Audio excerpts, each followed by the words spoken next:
You're listening to XVGM Radio.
Welcome to XVGM Radio, where the bits keep coming. I'm Justin. And I'm Mike. And this is episode 85, Dimo's Quest CDI Spotlight. Yeah, we're taking a look at a single game on today's episode, and it's kind of a take on our buddy VGMbassy, Ed Wilson. He does this bit on his show called Blind Listen. Some of my favorite episodes. Yeah, those are super cool episodes where he basically goes into a soundtrack, picks a bunch of songs, and does a blind listen, and has never heard the soundtracks before, and, you know, he talks about the game, you know, from what he can learn. So we're kind of stealing from his playbook a little bit. Sorry, Ed. Sorry, Ed. We wanted to try something new. So if you like this episode and you're like, oh, that's a really cool theme, let us know. Maybe we can either go on Ed's show or he can come on our show and we can do another blind listen, like, you know, with a totally different game. But I was the one that kind of suggested this one. We don't really do single episode games that often. I mean, we did Chrono Trigger. We did Gimmick. We did Dolphin Blue. Yep. We do them occasionally, but it's definitely not a common thing. But this one came up. Final Fantasy VII, we did that. Yeah, that was with... we do a lot of franchise stuff. Night of the Round, yeah. Yeah, with Knights of the Round, yeah. We do a lot of franchise-based stuff, but we never really do that many episodes like consecutively where it's just like, hey, let's take a look at one game and one game only. So it's going to be unique and interesting, though, because we haven't played this game. We haven't, you know, heard the soundtrack. I will say, I'm going to admit a little bit of guilt. I listened to the intro, which we just heard. And the reason for that is I was looking for songs for a totally different episode and came across Joris DeMann, who is the composer on this game. And I was specifically looking for CDI games. And when I found this and listened to the title track, I was like, oh man, this is so good. And I was like, you know what? The rest of the soundtrack is, if this is how good this sounds, the rest of the soundtrack's got to be gold. So I thought about it. I was like, well, this is a game that I've never played. I've never heard of. And Justin's never heard of it and never heard it either. Mm-hmm. So let's do a blind listen. Yeah. So I think it'll be cool. Yeah. I think this came out of the Free Picks episode because I picked that track from The Apprentice that Joris DeMann also did. Yes. And I don't know if that led you here or what. It did. But, yeah. It totally did. Absolutely. You picked that track and I really enjoyed it. Yeah. And while researching the composer, I was like, hey, he did a bunch of other really cool stuff. And oh, wait a minute, he did some really popular games. So we'll talk about him. Yeah. We'll talk about him more in depth, like as the episode goes on later. But this intro track that we played is Dimo's Quest theme. Mm-hmm. And again, it's by the composer Joris DeMann. What did you think of this one? So this was really silly, but also kind of funky. Like the record scratches are always, to me, like a bit of musical comedy. Mm-hmm. I mean, they're rarely used for anything other than comedic effect. And I think very well here. The baby kind of weirded me out. I was like, what's going on here? You don't listen to music with babies just crying? No? Not my everyday life. Not in your wheelhouse? No. But like then it went from like baby crying to funky, and I really enjoyed like the meat of this song. Yeah. I love that really like gravelly, grumbly bass tone that he used in this.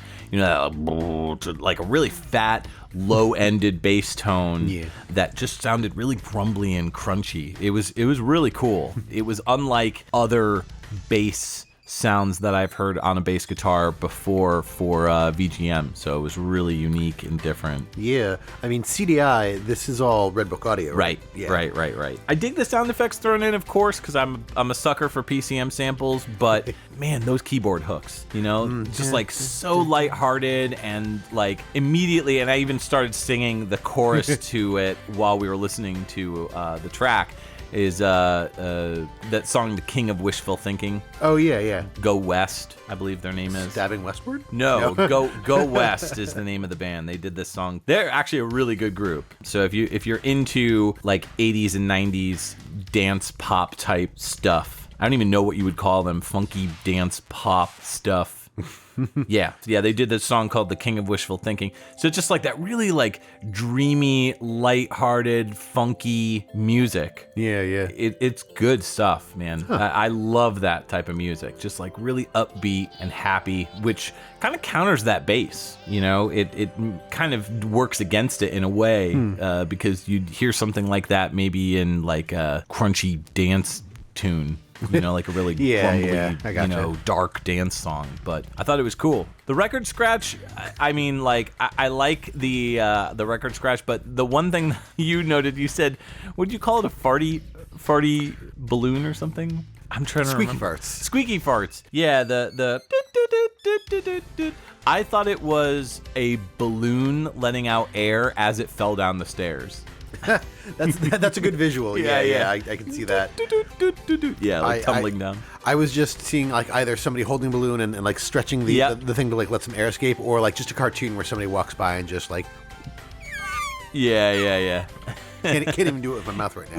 Like a kid, like maybe this character Dimo, just like walking and he trips on a balloon and then it's like squeak, like it just shoots out like and he's riding the balloon like a skateboard sort of thing, which is kind of fitting because the character Dimo himself is just like this rad 90s dude. You know, he's got longish blonde hair and shades and a sideways cap, and you know he's just totally 90s, bro. He's got a green Livestrong bracelet, and you know, I don't know.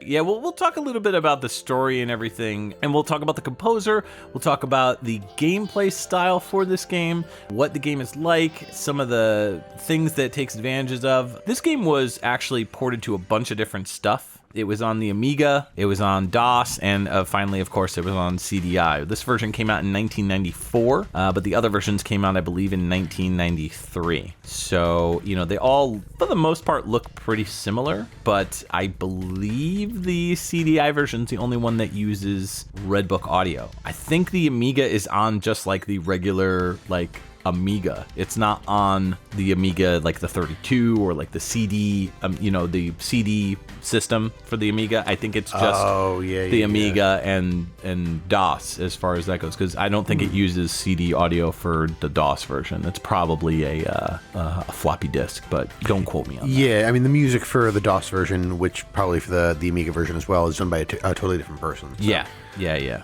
So pretty neat. So we'll talk more about the game, the characters, and everything when we come back, but I figure we'll get to our next track, which is Justin's first pick. Yeah, so it should be noted that because this is a blind listen, we didn't pick our tracks like we normally did. Mm-hmm. We took a look at the soundtrack, and I think there were a total of 15 tracks that were over a minute. Right. So we just kind of picked randomly from those. Yeah. So to start off, we're going to listen to the track titled Dimo's Life from Dimo's Quest, composed by Joris de Man.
right, you're back. That was Dimo's Life from Dimo's Quest, the 1994 CDI version of the game composed by Joris DeMann, which we are finding out has more and more differences from the other versions than we had realized. Yeah, we're starting to do some digging as we go along. We did prep for this episode a bit where we grabbed a bunch of information about it. We watched some video footage and whatnot, but it's pretty interesting. Man, this song is good stuff. It's just smooth, and it really reminded me, I was saying during the break, it reminds me of something that like Chris Holzbeck maybe did on like one of the great Gianna Sisters games. Yep. What do you think of this one? Obviously very different from the opening. It still had that funky bass, but those synths in the beginning, like there was just like that whole almost like synth solo, and I was just like, oh man, go off on those. That was a lot of fun. Yeah. The main melody, if you remove like the bass and like a lot of the extra stuff and just kind of look at the main melody, it reminds me of something out of like an early Square RPG or action RPG, like a Mana series or something like that.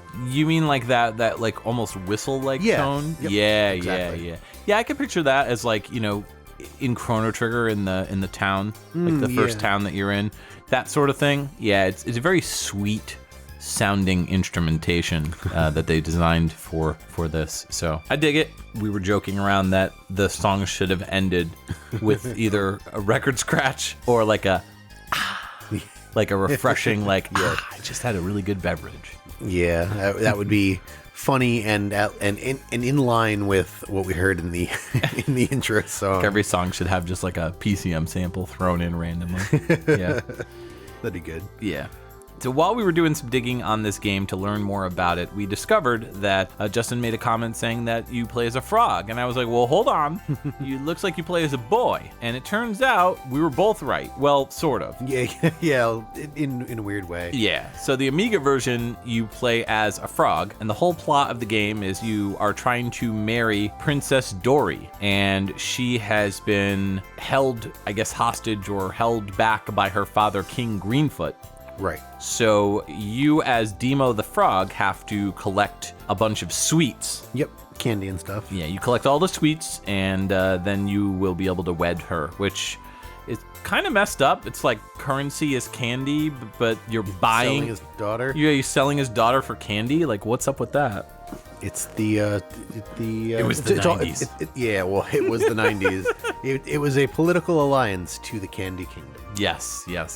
So it turns out in the game on CDI, it looks like they may have revamped it or changed the hero into a boy or a teenager or something. That's the story on that one. The game's like it's a clone of a game called Chips Challenge. Yeah, I have both of them, Chips Challenge and Chips Challenge 2. You can get them on Steam. They're from the 90s. They're from the 90s, but they're puzzle games very similar to this, where you're collecting things, and each level kind of teaches you, something you need to know to solve puzzles later on in the game. Right.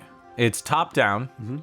And so you're just going around as Dimo, and you are trying to collect all the sweets, and that's that. It's a pretty basic game, so I don't know how we're going to be able to... We'll talk about other stuff. We'll try to fill it as best as we can. But yeah, I don't know if maybe Dimo is like a frog still, but he's like a dude in disguise. Maybe he's a frog wearing a human suit. Like a reverse of Frog from Chrono Trigger? Right.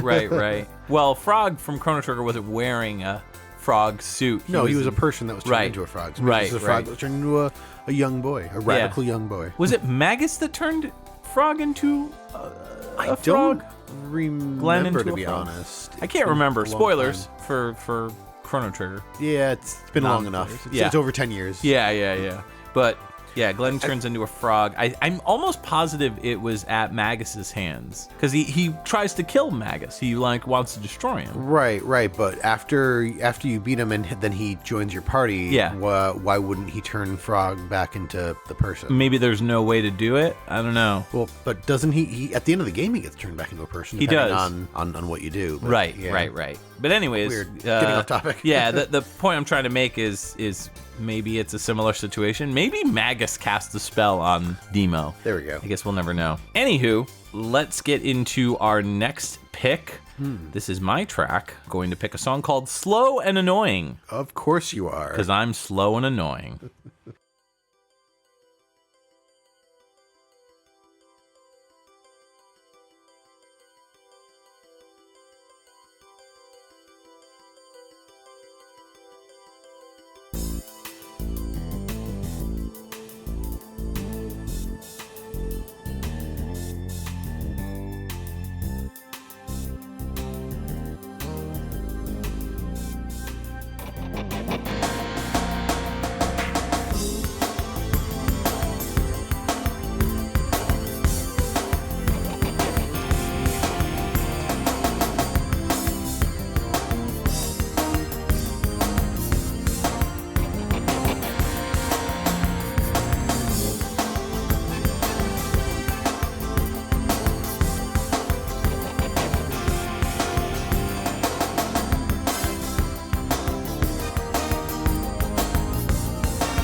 Thanks for joining us back on our crazy blind listen of Dimo's Quest on the CDI. And that track that we just heard was my pick, Slow and Annoying, just like me.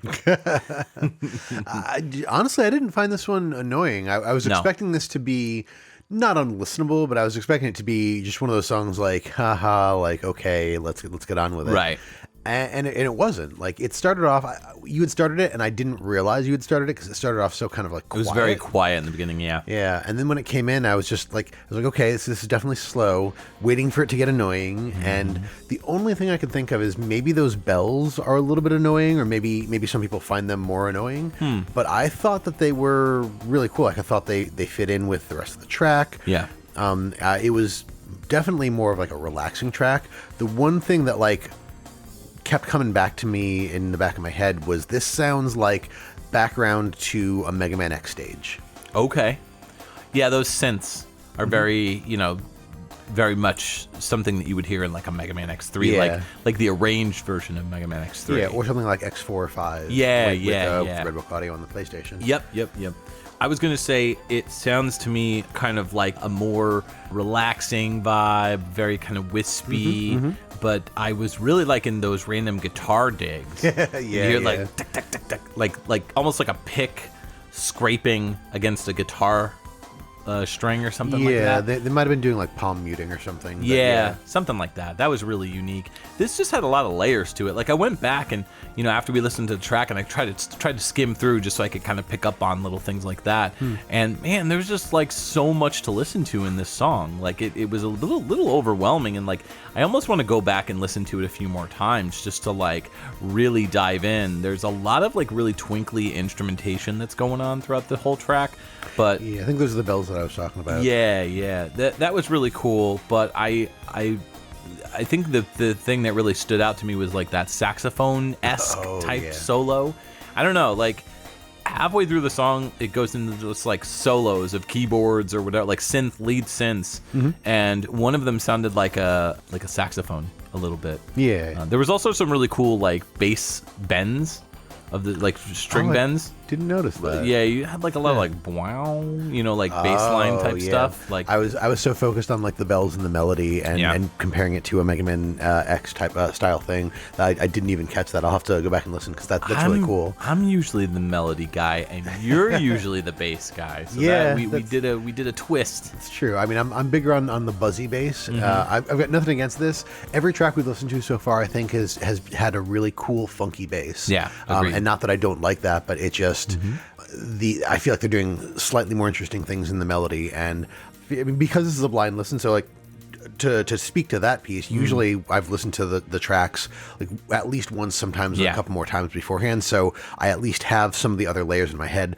This like is my first time, and I can't concentrate on everything at once. I know. So like but at least we're catching different things. Yeah, for sure. So this game's progress is you get stuff that gets in your way to try to stop you from collecting all these candies. But once you collect them, that's when you progress to the next level. You move on. But you get all types of different like bad guys that kind of thrown out, to try to stop you. But you also have like different types of things that will try to prevent you from moving on. Like obstacles. Like getting in your way. So there's stuff like trains and like water obstacles, fire obstacles, like lava pit type stuff. Yeah.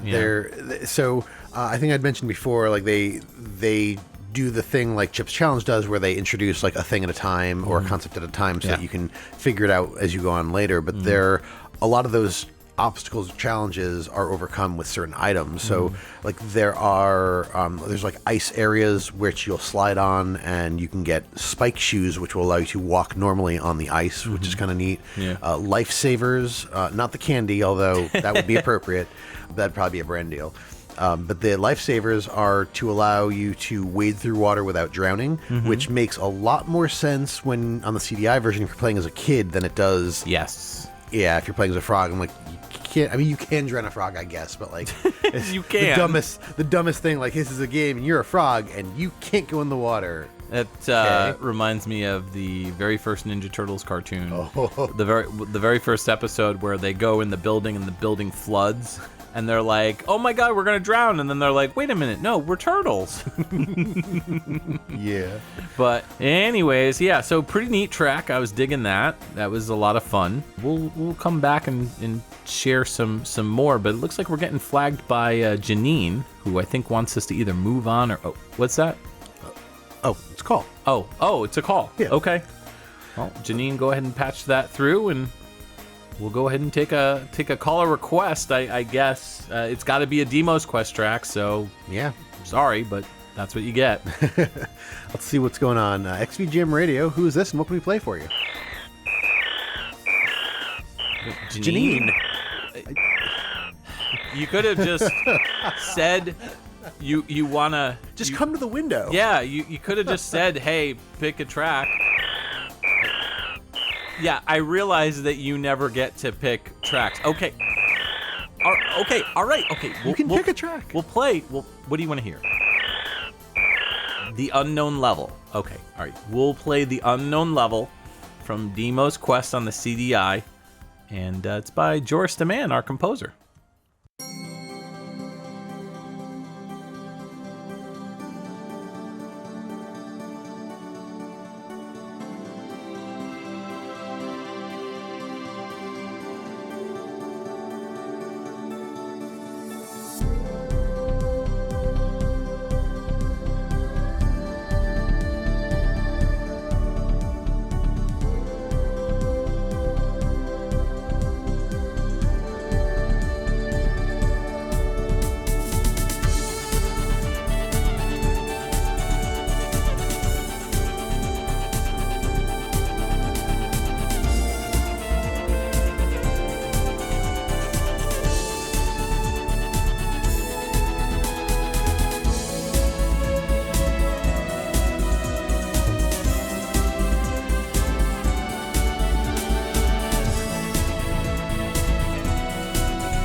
All right, that was The Unknown Level from Dimo's Quest, the game that we are focused on solely this evening. And that was our producer Janine's pick. Yes. Thank you, Janine. We appreciate it. It was a good track. Very a lot shorter than I was expecting. Yeah. And I also was not expecting those vocals. We haven't heard anything really with vocals so far, so there was nothing that would have said to me like, "Hey, there's vocals in this game," and they're kind of haunting. Like, I don't know that I would really call them haunting, but they add. They're kind of haunting. I don't know if I'd call them haunting. Yeah, well, that's what I'm saying. Like, kind of. They're almost there, Right. But There's a hint. Yeah, it adds splash. something to the song, which is otherwise I feel kind of generic. Yeah. I mean, I also think it just doesn't have enough time to spread its wings. You know, this feels like maybe a cutscene introduction to a level that maybe never got designed or something. I mean, it's called The Unknown Level. Right. So I don't know if like this is a secret level or something like that, but that's kind of how it sounded to me. I guess again, neither of us have played the game, right? But just making grand assumptions that that could be maybe what it is, and that sounds kind of on point. But you mentioned the lack of vocals. I could have sworn in the intro there was like a little splash of vocals, aside from the baby. You know, I was like, yeah, there's probably something that we could call vocals. But yeah, I could have sworn I heard somebody talking in the beginning, but again, I'd have to go back and listen again. This is unlike any other episode that we've done, because as Justin said earlier in the episode, we didn't listen to these songs multiple times like we usually didn't do our homework. We didn't do our homework, but we had a whole episode devoted to homework, and this is like this is like reverse. This is anti-homework. This is like, what's that meme like? Let me that meme that's like, let me copy off your homework. Okay, but just make it make it look a little different. Make it look a little different. So this is like us copying off of VGMbassy's homework, and then admitting to it. Yeah, then admitted to it, full on. Yeah. But we got ourselves in trouble with the principal this time. I'm gonna have to stay after school. Yeah, God. Gonna get beat up and get my lunch money taken. Anyways. Yeah, no, there may have been. I don't recall from that first track, but I mean, they if there was, it was super quiet. Yeah, like it did not stand out like in this one. Like no, and I could just be imagining things. Again, I'd have to go back and listen. Mike's hallucinating, ladies and gentlemen. I'm losing that. I'm hearing like weird, creepy voices or whatever, random voices in my head. Don't do what the voices tell you to do, Mike. I won't pee on the electric fence. I won't. Anyways, yeah, so we talked a little bit about some of the hazards, like the spike shoes and lifesavers and everything.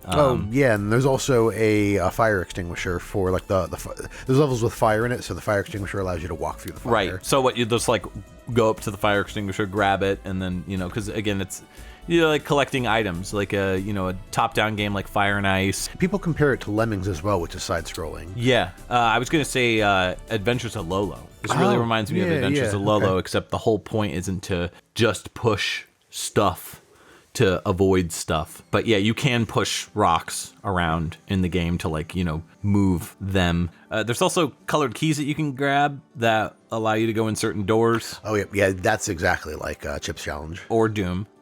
Oh, I mean, I suppose, yes, you can take it there. Yeah.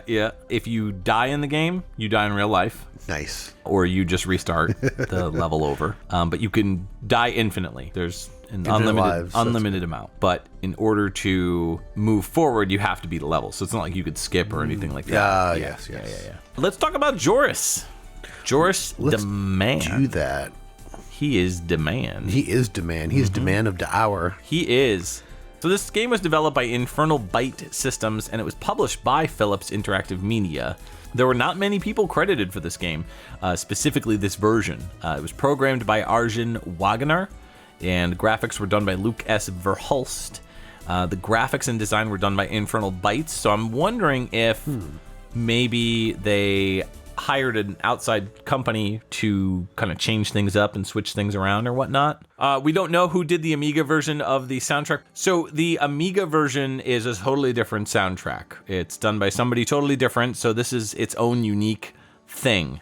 So this is probably the more quintessential version of the soundtrack. If you're going to get a version of the game for the soundtrack itself, this is probably the version to get. Yeah, this is also, I think, the version that I find most commonly online. It's either this or the DOS version. The DOS version I find a lot more of screenshots for, and the CDI I'm finding a lot more of about the music. Yeah, and you can actually buy the game fairly inexpensive. I mean, I've seen it sell for like $40 with free shipping online right now on eBay. So you can get it. I would imagine that it also doubles as the soundtrack, because it's a CD game, so I would imagine if you put this in, it's Redbook Audio, so I would imagine if you put it in your CD player, it'll probably play the soundtrack, so you might want to do that. You could probably just also download an emulator, too, because why own a CDI if you don't have to? So if you really want to play this game, just buy a copy of the game if you really want to, support physical media in terms of like owning it, or just download it. I'm sure you could find it somewhere. We're not trying to say you should definitely emulate it, but if you're looking for the actual soundtrack on CD, just get the game. I would imagine. So let's go into your next track. Yeah, let's do it. The hardest levels is the track that I'm going to play next, and it's probably hard and probably level, but it's by our composer Joris Demand. We'll talk a little bit about him when we come back.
Wow, that was a cool track, wasn't it, Justin? I thought so. What was it? It was The Hardest Levels.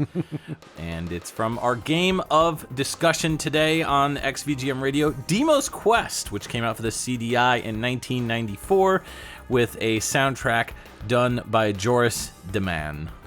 This one was interesting. It starts out with a cat walking across a piano. And I thought it was a toy breaking down. Yeah. Or like the batteries were dying on it. Like, I could see that too. Yeah. When we first heard it, I couldn't really tell what it was, so I had you play it again. I was Yeah. like, oh, yeah, okay, no, that sounds like a cat walking across a piano. And then it comes in with those punchy drums. Yeah. Man. Really showcased the percussion on this. Yeah, there was a lot of really sharp synths, too. This reminded me of like a synthwave track. Yeah, that bass, too. Yep. More synthwave than the other tracks that we've heard, like a dark synth bass. Yeah, and what's crazy is, like, synthwave wasn't really a thing at this point, because this is 1994, right. So, I mean, I think if it's in the time period, it would be called synth pop, but even then, like, it was more like movie soundtrack type stuff. But the couple of the things that I got out of this were like almost a Gradius feel with some of those, like some of the bass stuff going on. Yeah. So because of that, I just had like this feels like it might be from a space level, which I don't think there are space levels. No, I don't believe so, but we could be wrong about that. Yeah.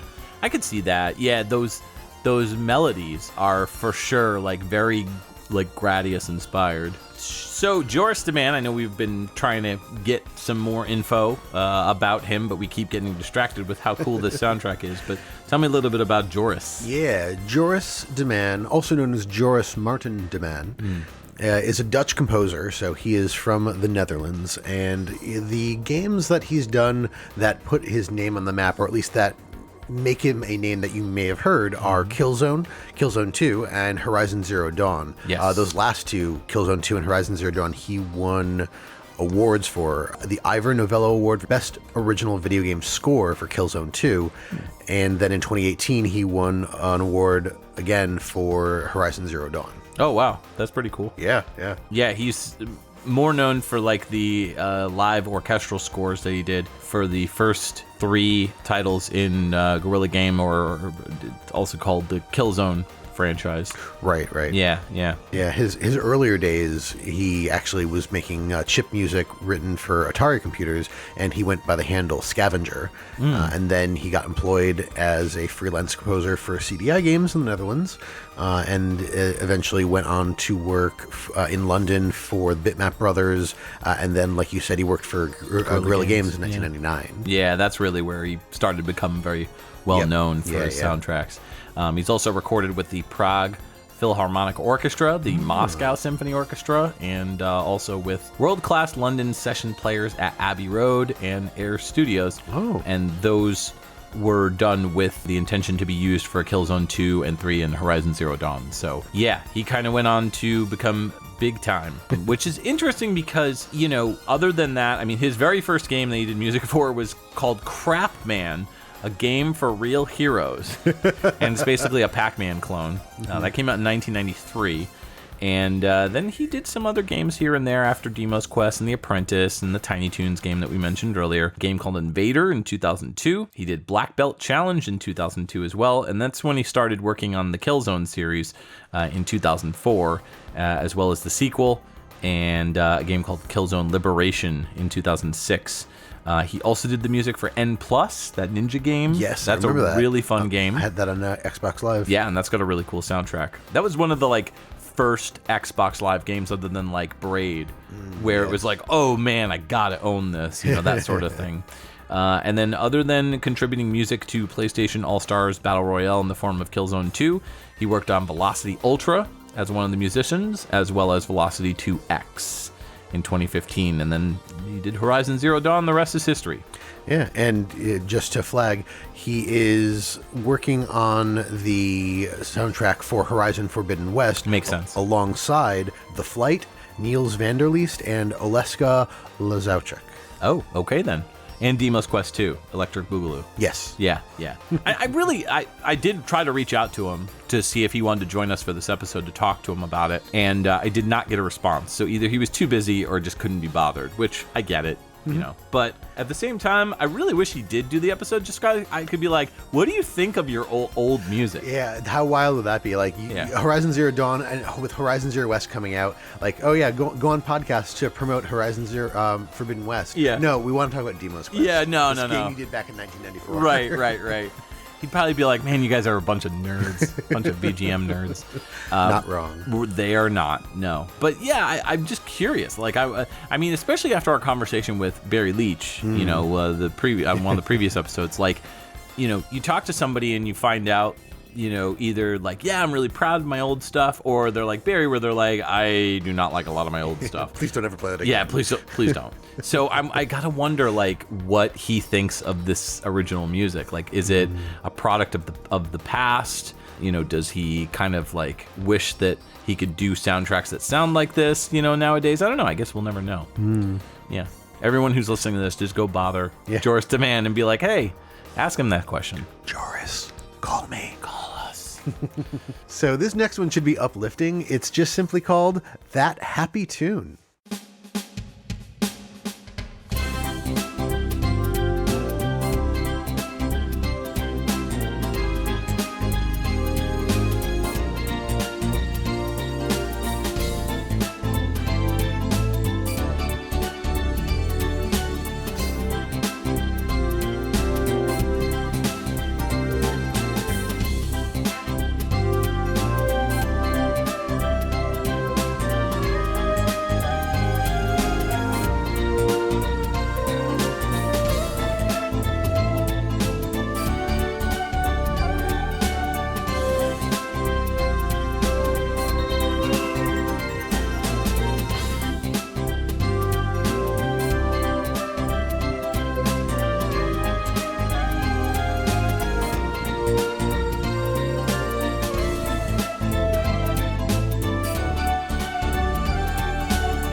Young children, I'm Martha's-Dale, and I'm your ticket to a world of imagination. Actually, I'm just a candy shop owner, but nevertheless, my shop has everything you need to sweeten your day right up, or to win a princess's heart from an evil king. Do you have a bit of a sweet tooth? Are you the type to bring the whole container of candy downstairs to record a podcast instead of just a handful? Well, are you Justin?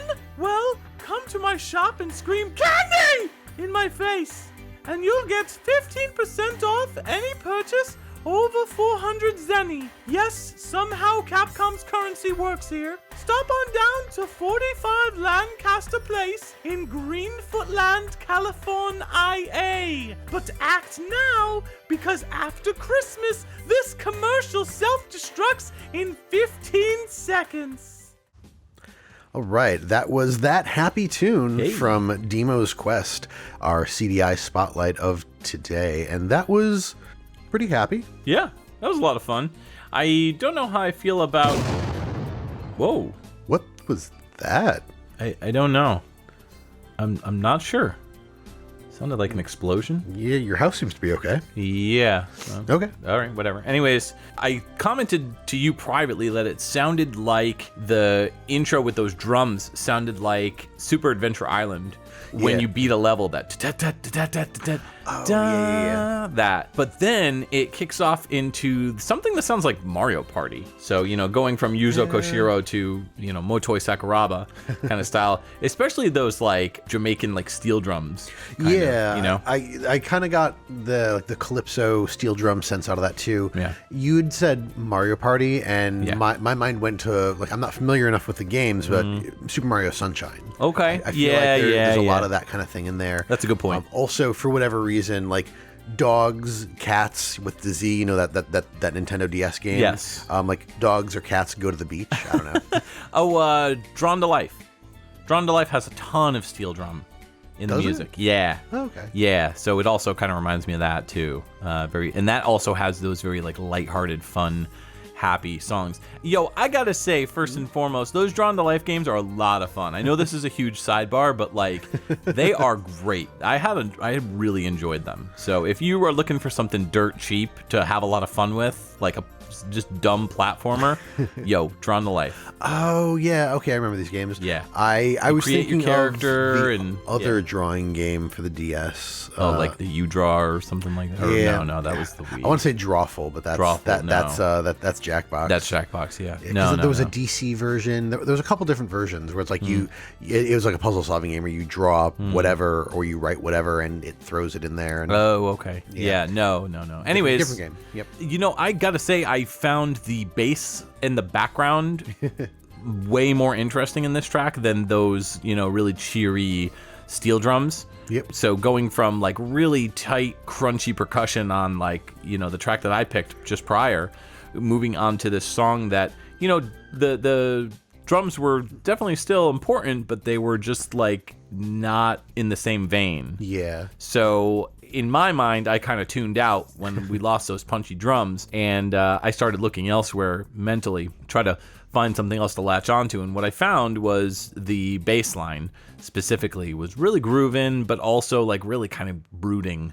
As well. I really enjoyed towards like the middle end when it went into like almost a bass solo. Yeah, and I was that was cool. That's really nice. Yeah, yeah, nice bass solo, and then like you got this little like I want to say like harmonica lead. It was like a synth harmonica. Yeah. That was pretty cool. So the game has 51 levels, which is a pretty decent challenge. I mean, it seems kind of on the short side for this style of game. Most games like this, I mean, like even like a more arcadey type game like Snow Brothers has like 99 levels, The game, this is a kind of clone of the Chips Challenge, has 148 levels. Okay. So like there is a lot of playtime there. This, I feel like I had not having played it, I can't tell you how long it takes to finish any of the levels. Sure. But you figure probably with 50 levels, you're going to get a handful of hours of play out of this. True. Which isn't too bad. No. I mean, like, you also have to look at it from different perspectives depending on how old you are and what your responsibilities are in life. Nowadays I look at a game like this and I'm like, 50 levels? Like, with levels that are like, between like a couple minutes or, as much as like maybe 15 minutes or so. I'm down. Like, let's do it. I'll gladly play that kind of game. But when I was a kid, I probably wouldn't have played this just because it wasn't like I was into RPGs and fighting games and, games that I could basically play over and over and over again and just dump a huge amount of time into and not worry about it. But now there's just so many games that come out and we're all just completely backlogged because we're not teenagers, with no responsibility. We have jobs, we have families, we have this, we have that, you know, animals and pets and whatnot. So like, you know, me as an adult looking at this, I'm like, yo, I'm down to play this. But like me as a 15-year-old kid, if I was, you know, back then it was 94, so I was 11. So as an 11-year-old, I would have totally been like, this is boring, I'm gonna go play like something else. But I would vibe out to this with this killer soundtrack. Fair, yeah. And one of the things that's kind of cool about this one, although with 51 levels, part of me goes, why do you need it? But then as well, like 51 is no small number. True. There's a password system. For the levels, so you can, you know, pick up where you left off if you have to, you know, shut the game down. Right. No save files, but passwords. Sure. That's cool. Yeah. Looks like we were getting a call on our caller request hotline. Patreon hotline is off today, I guess, which makes sense because what's that, Janine? Oh, you did turn it off. Okay, that's what I figured. But caller request is coming through, so Justin, go ahead. Wait, is this you again? Yeah. Okay. All right. So Justin, go ahead and take this call. All right. XVGM Radio. Who is this, and what can we play for you? My name is Martha's-Dale, and I want to hear a song from that wonderful game called Dimo's Quest. Well, sure, Martha. That's exactly what we're doing this evening. That's amazing. I can't believe you're doing exactly what I told you to do. What a coincidence. Amazing. Anyways, Martha, what do you want to hear? I want to hear Level of Death, because my store recently burned down in a terrible explosion that I partially caused. Oh, sorry to hear that. Bye! Bye. Okay, all right then. Well, let's hear Level of Death, a request from Miss Martha's-Dale from Joris Demand's amazing soundtrack for Dimo's Quest on the CDI.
Boom, what a jam. Thanks, Martha. That was Level of Death from Dimo's Quest, the CDI soundtrack, which we are spotlighting today on our episode. Man, that was dope. What do you think of that?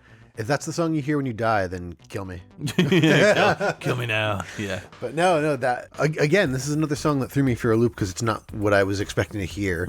The opening was really kind of nice and somewhat peaceful, and then it turned into like this kind of synthwave, synth pop jam again. Even outside of that, like there's a good chunk of this that I could see like Ed and I playing this on the Arcane machine. It's got some of those like dark undertones. It almost sounds like, I almost imagine I could hear like Robert Smith or Morrissey singing lyrics over that beat and the melody that starts out at the beginning. Yeah, maybe like as the song progresses, the beginning is for sure like Kraftwerk meets like synth pop. Yep. And, it was even joking, like, while we were listening to it, because I went back and we listened to it again, like, just the intro. It was like, Dimo's Quest, like, all robotic.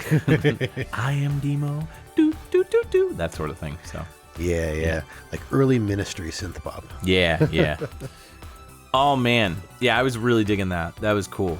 The bass line, for sure, I was listening to a lot in this, and again, those punchy drums came back, so it won me over with those.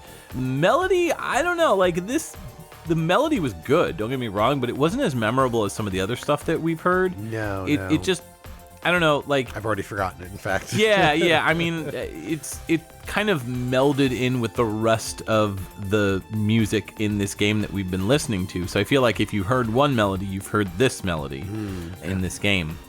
So a little bit predictable, but I thought that the punchy drums were much more of my thing here, and when you combine it with that really kind of fat tone bass line, it's the whole thing just kind of works well, despite the fact that the melody's like not memorable. So, Yeah.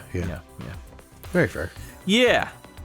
Let's move into your next pick, since we really kind of talked about this game through and through. There's not really that much more to talk about, and we want to save a couple things for the end. So what do you got for us? Sure. So the next track is going to be called Key Power. And again, from Dimo's Quest, the 1994 CDI game composed by Joris de Man.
All right, that was Key Power from our Dimo's Quest focus of this episode, composed by Joris Deman.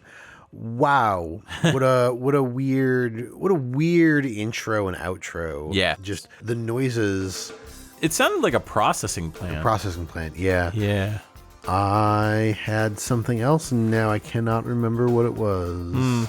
It'll come to you. It will eventually. Yeah. But this was totally like an 80s pop jam. Like, I got very strong, like, Michael or Janet Jackson vibes out of this. Yeah. I thought it sounded a little bit more like Prince, mostly because of that funky bass. But I guess I could see MJ and Janet as well on this.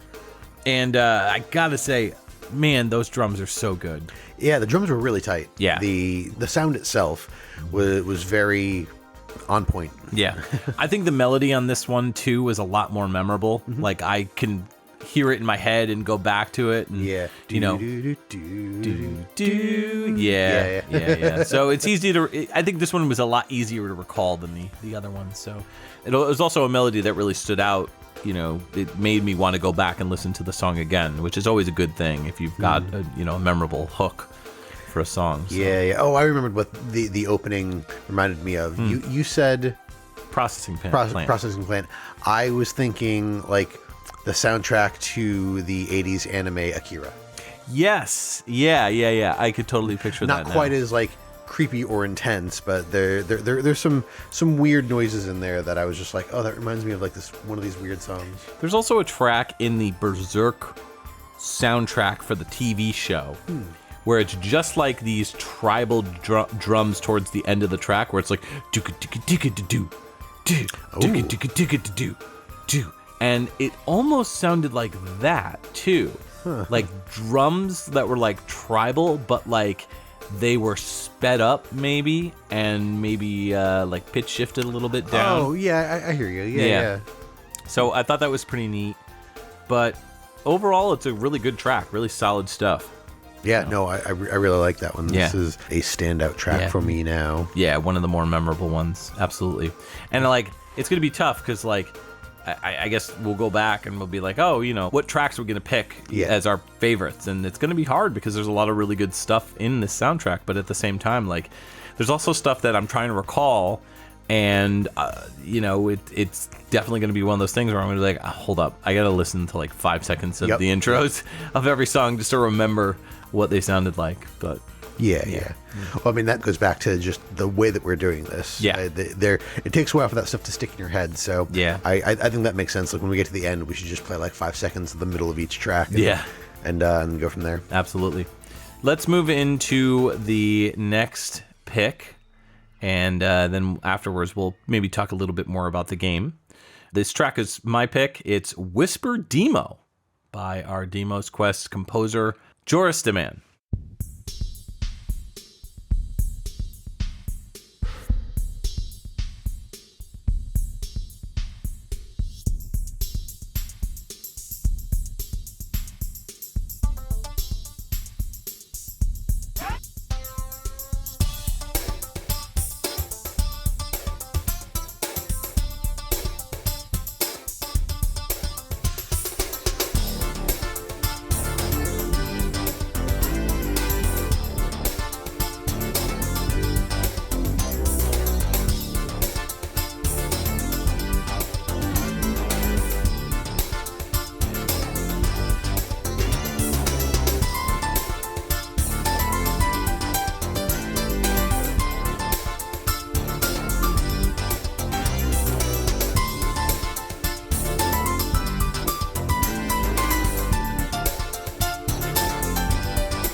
Another awesome banger off of Dimo's Quest soundtrack. That was Whisper Dimo. Man, that was good. Yeah, I was definitely expecting something different than that. Although that may have been because you made a Careless Whisper reference right before we went to the break. So. I did, yeah. I was just like, Careless Dimo. Yeah. But yeah, no, definitely was not that. No. The opening, I was getting like a hip hop vibe off of it, and then it just kind of winked at me and did a 180 and went completely in a different direction. I was like, oh, okay. I thought this was going to be something else. Yeah, it's funny where our ears went because you went hip hop and I went Depeche Mode Violator, the track Halo. So, especially those drums. But then as soon as the bass line comes in and you get that rant, like that ramp up keyboard that kind of comes like in. PCM sample sounding no, thing? No. The keyboard that came in right towards the beginning, maybe 15, 16 seconds in, right around the time when that weird sound effect played that we looked at each other, we were like, what? Was that a random sound effect from the game? It reminded me of something off of, like I called it a PCM sample because it reminds me of a PCM sample from like the SNES, almost like the Yoshi sound. Yeah. That's kind of the same vibe that I got too. Okay. Yeah. I'm with you on that. But yeah, this one took a lot more liberties with the melody. I feel like the melody went on an adventure in this song. Yeah, I agree, and I like the fact that there was a part more towards the middle where you heard this melody. It was very light and cheery, but then it kind of came back at you the same kind of style, but like a lot more fuller because they used an additional like keyboard sound. Oh, yes. And kind of like a call and answer sort of thing. So I thought that was really cool. That was a nice touch to it. Yeah, call and response type stuff is always fun, especially when done well. Yeah.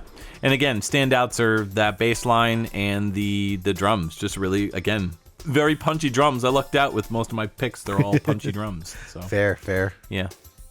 There wasn't anything really I disliked about this track, aside from that weird sound effect. Yeah, and I didn't really even dislike it so much as I was just confused by it. Yeah, it just kind of came out of nowhere. Yeah. Especially, one thing I wanted to note about this entire soundtrack that I've noticed is the intros to every single song are weird. Yeah, they're all like these weird sound effects that kind of thrown in, the processing plant, the baby crying, all weird PCM samples and sound samples that were used. And I don't know if the intention was like, hey, let's just throw this in and see if it sticks. But, I think it's kind of fun and brings a much more lighthearted vibe to the soundtrack. Yeah, considering where this is in his career, I wouldn't be surprised if he was getting a little experimental with some of the music. For sure. Just like, hey, let's see what works and what doesn't work. And I mean, it's always subjective. Like what works for one person may not work for another person. So I feel like there was a lot of like playing around with stuff and him going, yeah, I kind of like that, and like, let's see how people react. Yeah. I wonder if it was like one of those things where he just like went into the sound database and was just like, let me just pick something random. Let me just throw a dart against the board and see what sticks. Yeah. But I gotta say, this all sounds very contemporary. Like it all sounds like something you would hear on the radio at that time. Yeah. Like especially the title track. Like that for sure. Like if you played that on the radio, like I could totally, I mean, aside from the weird baby noise and all that, I really do feel like you could hear this music on the radio for sure. That's fair. Yeah. I think some of the level tunes that we had earlier in the show, maybe not so much, but a lot of the other stuff like Level of Death, Key Power, Whisper Dimo, like a lot. Key Power for sure. Yeah. Like that all feels like stuff. That's why I was comparing it to other artists like the Michael Jackson and everything else, because it just felt like something that was going on at the time. I think we kind of touched on the trains in this game a little bit, but they only move on train tracks. Spoilers. Okay. So like you can board the trains actually, but if you get hit by one, you die. Makes sense. And then you have to watch out for the train tracks too, because they can become like electrified. And so that's one of the other. Watch out for that third rail. Yeah, watch out for that. Don't pee on the electric fence. Yeah, there's also some trapdoors that they do trapdoors, but they also do damaged floor. So what could happen is you walk across the damaged floor, and then it turns into a trapdoor, and whoops, you're gone. So you gotta watch out for that. So that's pretty cool. I really want to play this.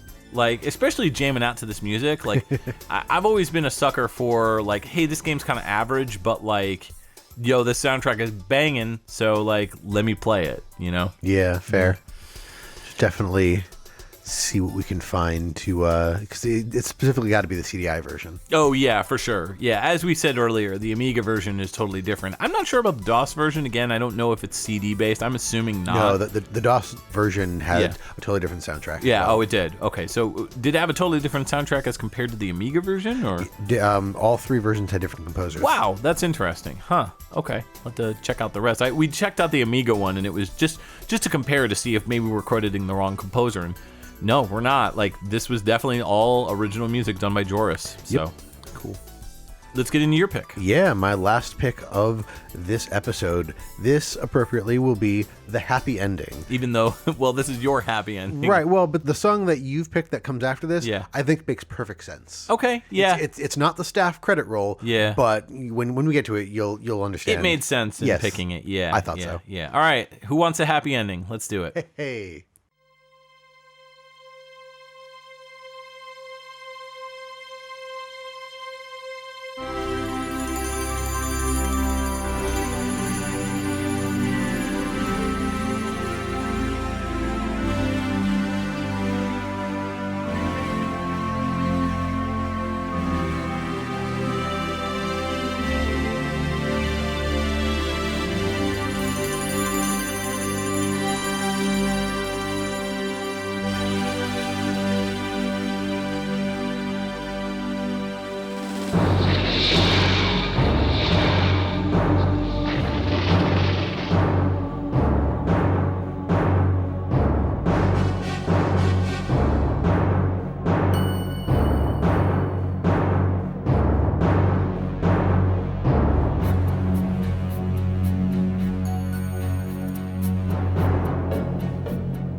Welcome back. That was my last pick for this episode, the happy ending.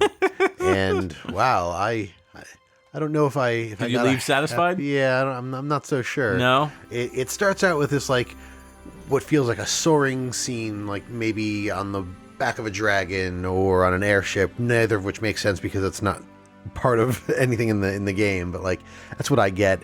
And then like this sudden shift to like an evil jungle or volcano or something. Those timpanis come in.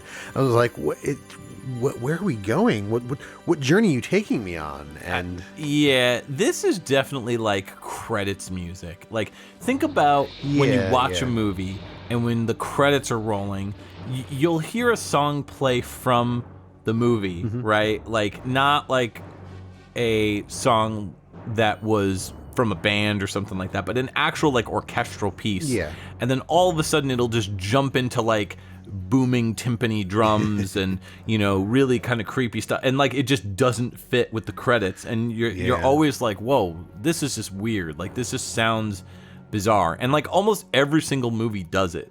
You know what I mean? Like especially like big blockbuster type movies. So to hear it in this circumstance, it just, I don't know, the rest of the soundtrack is so cheery and happy and fun and weird, but I feel like they really took the weird element and just ran with it on this one, because the whole track is weird. Yeah, and what else is weird is there is a credits track. In the soundtrack, it's the track that comes right after the happy ending. Oh, that's funny. Okay. Yeah, so, like, there's definitely a track for the credits, and it's not this, but I don't know. Maybe I should have picked that one. This wasn't bad per se. It's just when I see the title, The Happy Ending, this is not what I was expecting. No. I mean, the journey that this track went on was definitely, like, there were at least 3 or 4 stops. Yeah. And it was kind of cool. And it brightened up towards the end. Like, it could be a happy ending. I now kind of want to hear what the credits track is to see, like, what this turns into. Yeah, I also want to see when this plays. Yeah, that too. You know, that's, I think, going to be my big question that needs to be answered after this. So maybe... So you know what this probably actually is you beat the game, and then this is what's playing as things are wrapping up. I don't know what they changed, if there's still, like, a maybe the princess bad guy or comes whatnot. back. Yeah. And then, like, you kick him in the face, and then he falls, and then you're like, bodacious, I got the princess, or whatever. Yeah. And then the credits roll. Right. But yeah. Okay. Huh. All right, let's end it with my final pick. Yes. This is High Scores. So again, kind of feeding off of the ending of the game. High Scores is our final song from composer Joris Deman on the Dimo's Quest CDI Spotlight.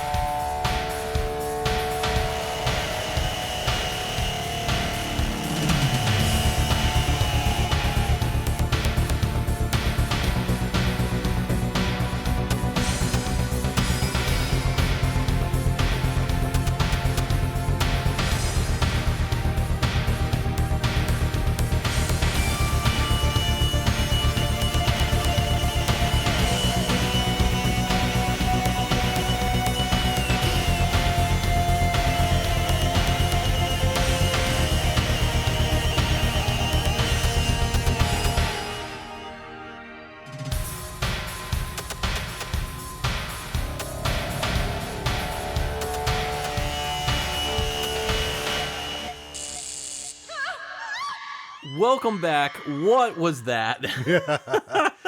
That was something. What a way to go out. Yeah, that was High Scores, our final track of the CDI Spotlight on Dimo's Quest from Joris Deman. Oh man, yeah, it comes in with that creepy baby falling from the sky, it sounded like. You know? Yeah, I didn't think it sounded like a just baby. Scared the cat. I just like, scared the cat. What are you doing? What are you doing? And then it goes out with that really generic falling princess kind of sound. Oh wow, so that's not what I got for either of those. Oh really? Yeah, for the intro, I got more of like a guy yelling, not so much a baby, but just like a guy. But it starts out really like digitally degraded, and then gets clearer as it goes on. Dude, you know what it reminds me of? You remember on the Spooky Fest, the Patreon request from, I think it was Ryan McPherson? Oh, yeah, it was Ryan. It was Ryan, right? He picked the Quake theme. Yes. Remember that scream, the Quake scream? Yes. That is it. And that actually leads me to the other thing about this track is it feels like an early or proto 9 Inch Nails type of a track. Like not 100%, but like the beginning, the end, and then a lot of what they're doing around the beginning and the end feels almost kind of like the Quake, or almost like like not quite 9 Inch Nails, but almost getting there. Which is really weird. Yeah. But then that scream at the end, you know, that was just straight up like PCM sample of a scream, of a girl scream. But it sounds like a generic one. Like I feel like I've heard it in movies before. Yeah, well, that's what I was gonna say. It doesn't to me feel like a princess in any way. It just feels like a woman screaming, like in a horror movie. She's like running away from the killer or whatever. What I was thinking is, and if the ending of the game is also somehow in the high score for whatever reason, the boy that you're playing as Dimo turns out to be a frog.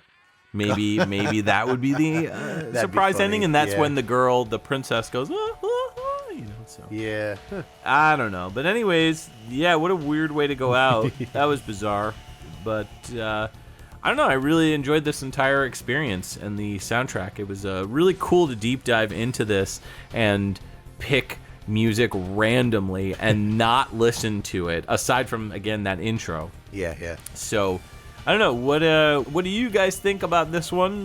Did you dig the music? Did you not dig it? Let us know in our various social media. As you do. Yes. Now it's time for us to pick our favorite tracks of the episode, which is so hard. I was telling Justin, I was like, oh, don't make me choose. Yeah, right. It was all so good.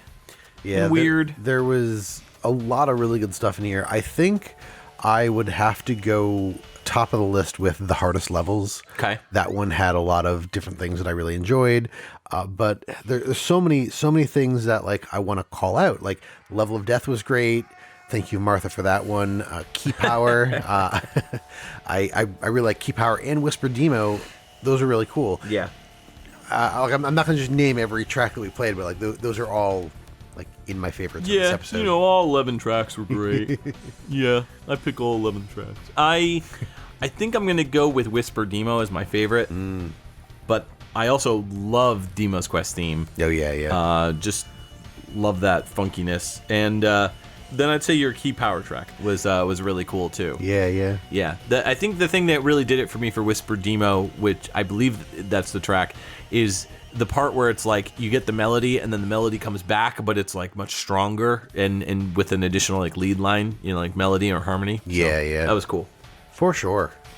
What was your favorite pick of this episode? Leave a comment in our social media or check us out on our Discord channel. That's a great place to go if you want to talk about this episode, because I'm sure people will be. I hope so. This was a lot of fun. Yeah, absolutely. I'd love to do this again. So, like I said earlier in the episode, like we should do this with Ed. I think that'd be a lot of fun. Yeah.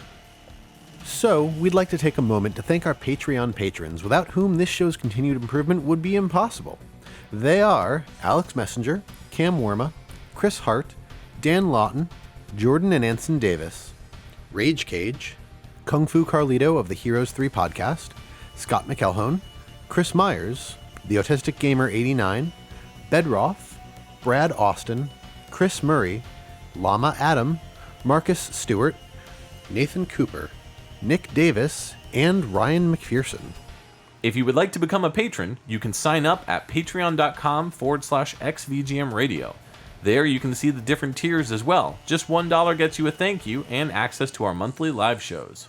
You can visit our website, xvgmradio.com, where you can listen to all the episodes and learn more about your hosts, as well as any of our guests or composers that we've had on the show. If you'd like to reach out to us, you can always email us at xvgmradio@gmail.com. If you like what you've heard, please consider giving us a review on iTunes. You can join our Facebook group and chat with other VGM lovers at www.facebook.com/groups/XVGM Radio, where we talk about everything from current game news to sharing awesome VGM tracks or just talking about the podcast itself. You can also find us on Twitter and Instagram. Our handle on both those sites is @XVGM Radio. If you don't have any other social media or just want to try something unique, check us out on our Discord group chat. Links in the show notes. Well, this is the final episode of the year 2021. So, I'm sorry, Justin, but we're going to have to just close out the year and start up fresh with another Nico episode. Yeah, that's right. Our next episode is going to be with Nico Tengoku. And we're going to be taking a look at or a listen to dance music in video games. So it's going to be a lot of like upbeat, really poppy, crazy, dancey, go nuts music. Yeah, just electronic music across the board, but specifically to dance to. So, I'm thinking like 80s, 90s dance, synth pop, techno, electronica, just across the board. It's going to be dope. This is going to be a lot of fun to do.